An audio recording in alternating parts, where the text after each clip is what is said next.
दोस्तों, क्या भारत अब दुनिया के सबसे एडवांस फाइटर जेट क्लब में शामिल होने जा रहा है? क्योंकि भारत की डिफेंस मिनिस्ट्री ने पहली बार इसको लेकर मीटिंग बुलाई, तो दूसरी तरफ भारत की एयरफोर्स की एक टीम अचानक दुनिया के सबसे खतरनाक डिफेंस सिस्टम को लेने रूस पहुंची है। जानते हैं इन दोनों खबरों के बारे में इस वीडियो में डिटेल में। दरअसल भारत अब छठी पीढ़ी यानी 6th जनरेशन फाइटर एयरक्राफ्ट की रेस में कदम रखने की तैयारी कर रहा है। खबरों के मुताबिक मिनिस्ट्री ऑफ डिफेंस इंडिया ने यूरोप के बड़े डिफेंस ग्रुप को नई दिल्ली बुलाया है ताकि वह अपने अगली पीढ़ी के फाइटर प्रोग्राम का प्रेजेंटेशन दे सके। इसका सीधा मतलब है कि भारत या तो किसी मौजूदा 6th जनरेशन प्रोजेक्ट में पार्टनर बनना चाहता है या फिर ऑब्जर्वर के तौर पर जुड़कर नई टेक्नोलॉजी को समझना चाहता है। दरअसल दुनिया में एयर पावर की रेस तेजी से बदल रही है। चीन की एयरफोर्स, जिसे पीपल्स लिबरेशन आर्मी एयरफोर्स कहा जाता है, लगातार एडवांस टेक्नोलॉजी पर काम कर रही है। ऐसे में भारत भी पीछे नहीं रहना चाहता, इसीलिए अब फोकस सिर्फ 5th जनरेशन नहीं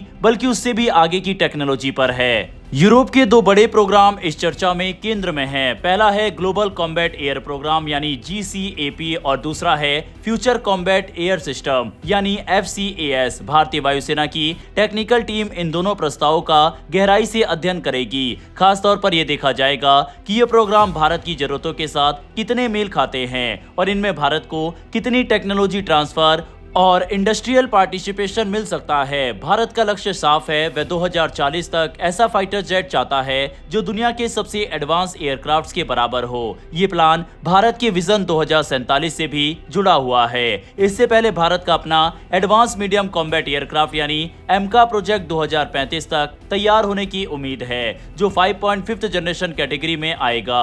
अब सवाल है कि ये 6th जनरेशन फाइटर जेट कैसा होगा। रिपोर्ट्स के मुताबिक भारतीय वायुसेना एक ऐसा प्लेटफॉर्म चाहती है जो आकार और क्षमता में Su-30 जैसे बड़े फाइटर के बराबर हो, लेकिन उसमें नई टेक्नोलॉजी शामिल हो, जैसे कि ऑप्शनली मैन्ड सिस्टम यानी जरूरत पड़ने पर पायलट के बिना भी उड़ सके, लॉइंग विंगमैन ड्रोन को कंट्रोल कर सके, लेजर जैसे डायरेक्टेड एनर्जी वेपन इस्तेमाल कर सके और स्टेल्थ टेक्नोलॉजी में भी और बेहतर हो। यह सिर्फ एक एयरक्राफ्ट नहीं होगा बल्कि पूरा एयर डोमिनेंस सिस्टम होगा, यानी इसमें AI, sensor fusion, network centric warfare जैसी तकनीकें शामिल होंगी जो भविष्य की लड़ाई का तरीका बदल देंगी। साथ ही भारत के अपने प्रोजेक्ट जैसे कैट्स और घातक के साथ भी इसका इंटीग्रेशन अहम रहेगा। जहां तक भारतीय नौसेना की बात है, उसका इसमें शामिल होना अभी तय नहीं है। इसके लिए बड़े एयरक्राफ्ट कैरियर की जरूरत होगी जो 65,000 टन से ज्यादा क्षमता के हो। ऐसे बड़े प्लेटफॉर्म ही भविष्य की भारी और एडवांस नेवल फाइटर्स को संभाल सकते हैं। कुल मिलाकर भारत अब सिर्फ फाइटर जेट खरीदने वाला देश नहीं रहना चाहता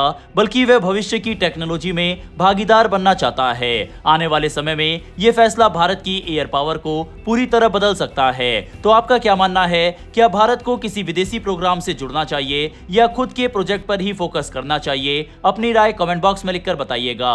बढ़ते हैं हमारी अगली खबर की तरफ। भारत की वायु सुरक्षा क्षमता को एक और बड़ा मजबूती का कदम मिलने जा रहा है। हाल ही में इंडियन एयरफोर्स की एक टीम रूस पहुंची है, जहां वह S-400 सिस्टम के चौथे स्क्वाड्रन की प्री डिलीवरी इंस्पेक्शन कर रही है। हिंदुस्तान टाइम्स की रिपोर्ट के मुताबिक ये सिस्टम अप्रैल 2026 के अंत तक भारत में शामिल कर लिया जाएगा और इसकी तैनाती राजस्थान में होने की संभावना है।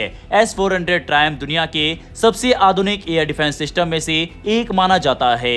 ये सिस्टम एक साथ कई तरह के हवाई खतरों जैसे fighter jet, cruise missile, ballistic missile और ड्रोन को पहचानने, ट्रैक करने और मार गिराने की क्षमता रखता है। इसकी सबसे खास बात इसका लंबी दूरी का कवरेज है, जो करीब 400 किलोमीटर तक हो सकता है। राजस्थान में इसकी तैनाती रणनीतिक रूप से बेहद अहम मानी जा रही है। ये इलाका भारत की पश्चिमी सीमा के करीब है, जहां से पाकिस्तान के कई अहम एयरबेस और ऑपरेशनल जोन आते हैं। ऐसे में S-400 की मौजूदगी भारत को एक मजबूत एयर डिफेंस शील्ड देती है, जिससे दुश्मन के लिए हवाई ऑपरेशन करना काफी मुश्किल हो जाता है। इस सिस्टम की एक और बड़ी ताकत इसका मल्टी लेयर डिफेंस है, यानी अलग अलग दूरी और ऊंचाई पर अलग अलग मिसाइलों के जरिए यह हर तरह के खतरों से निपट सकता है। इसके साथ जुड़े एडवांस रडार एक साथ कई टारगेट को ट्रैक कर सकते हैं, जिससे युद्ध जैसी स्थिति में तेजी से प्रतिक्रिया देना संभव हो जाता है। भारत अब अपने एयर डिफेंस रणनीति को और मजबूत बनाने के लिए विदेशी और स्वदेशी सिस्टम को जोड़ रहा है। S-400 के साथ साथ आकाश मिसाइल सिस्टम और MRSAM जैसे स्वदेशी सिस्टम भी नेटवर्क का हिस्सा बन रहे हैं। इससे एक लेयर्ड और मजबूत सुरक्षा कवच तैयार हो रहा है जो बड़े हमलों को भी झेल सकता है। हालांकि पहले कुछ डिलीवरी में देरी हुई थी, लेकिन अब चौथे स्क्वाड्रन की डिलीवरी से साफ है कि ये प्रोजेक्ट फिर से रफ्तार पकड़ चुका है। जल्द ही पांचवा और आखिरी स्क्वाड्रन भी भारत को मिल जाएगा, जिससे देश की वायु सुरक्षा और भी मजबूत हो जाएगी। फिलहाल दोस्तों इस वीडियो में इतना ही। डिफेंस से जुड़ी डेली ऐसी वीडियो के लिए नीचे दिए गए सब्सक्राइब बटन को प्रेस कर बेल आइकन को दबा लें, जिससे हमारी डेली ऐसी वीडियो आप तक सबसे पहले पहुंच सके। फिर मिलेंगे ऐसी एक नई वीडियो के साथ। धन्यवाद। जय हिंद, जय भारत।